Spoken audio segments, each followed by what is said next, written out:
Let's look at drag, as it is one of the four forces that act on an airplane. Drag is defined as something which impedes progress. And that's exactly what it does in flight. Drag at the top end of the spectrum would be letting a parachute out behind your airplane. Although there are some airplanes that used to use this system to slow down after landing, it is quite evident that this would not help you fly. There are several different types of drag. They can be organized into different branches of drag, in what is known as the drag tree.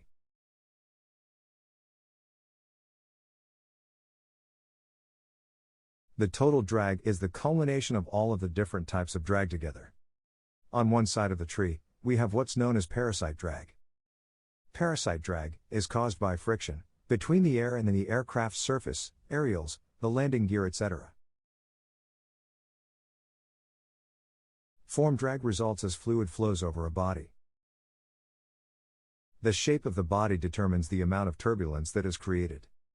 The amount of turbulence is proportional to the amount of drag. So from this, we can see that turbulence is drag and vice versa. Turbulence is defined as a condition of fluid flow in which the flow is not smooth. The velocity, the speed and direction of the flow changes rapidly, and the flow direction often reverses. Let's look at this in practice. Potentially, the most non-aerodynamic surface would be a brick wall. You can see here that the air flows smoothly until it reaches the wall. At that point, it is not smooth. It changes velocity quickly and sometimes reverses. If we were to change the surface to something more aerodynamic, we can see that there is less turbulence. However, there is still turbulence at the other end of the airflow, and this creates the drag. The air colliding with the ball is going to be of a higher pressure from the impacting the ball. The air on the right side of the ball would be a lower pressure due to the separation of the air. This lower pressure has the effect of pulling the ball away from the airflow, slowing it down. If we take the ball and lessen the impact with the air by creating a lower angle of impact, the air flows much more smoothly over the ball. This reduces the drag.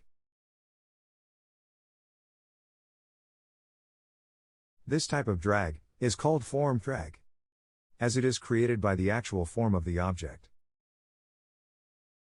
The next type of drag to fall under parasite drag is skin friction. Microscopic imperfections on the surface cause tiny turbulent air pockets. Laminar means smooth and without turbulence. When the paint gets old and rough, you get bugs on the paint, or there are small dents and scratches, there is less laminar flow.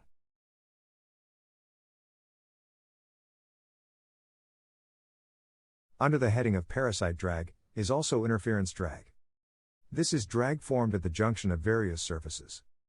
This occurs anywhere there are sharp angles joining.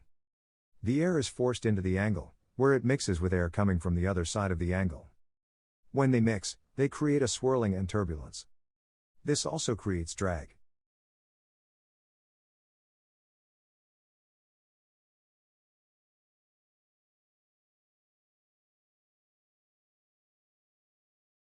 We can graph the drag that is created to give us a visible display of the drag.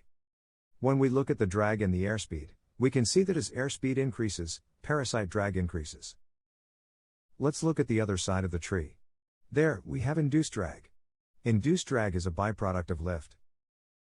So therefore, when angle of attack is increased, the wing extracts more lift from a given airflow. Lift increased in this way results in an increase in induced drag. But what is induced drag? To answer that, take a wing, and let's look at the pressure differences around that wing. On the top of the wing, we obviously have a lower pressure. That is our lift. Underneath the wing, we have a higher pressure.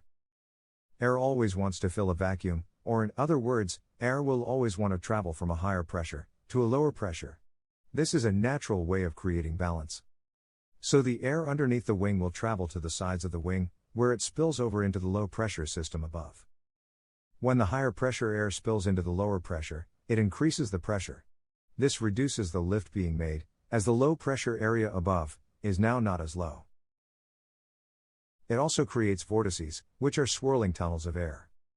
When the air swirls together, its velocity changes. And as you now know, that creates drag.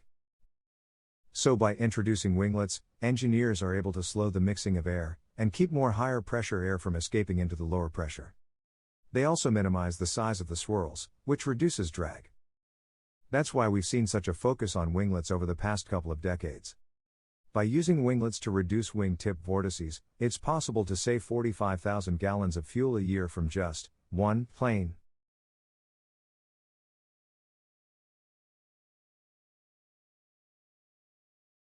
Next, let's look at downwash. Downwash is the air that is deflected perpendicular to the direction of the airfoil.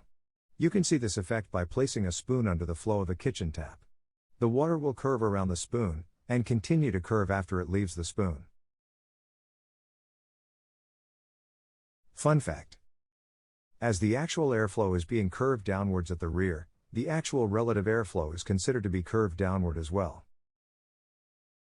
As lift is always perpendicular to the relative airflow, it is actually bent backwards, towards the rear of the airplane.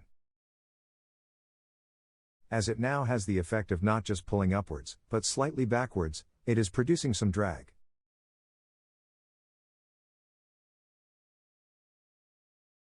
We can also graph the induced drag next to the parasite drag on our drag graph. It shows us an interesting phenomena. It shows that induced drag is higher at low airspeeds. And it shows that parasite drag is higher at higher airspeeds. Together, these two types of drag give what's known as the total drag curve. Or just, the drag curve. You can see that in the middle, drag is actually less. This is used to our advantage, and a lot of work goes into discovering where the optimum areas of least drag are. So having a thorough understanding of this subject is very beneficial for a pilot. There's much more to learn on this subject.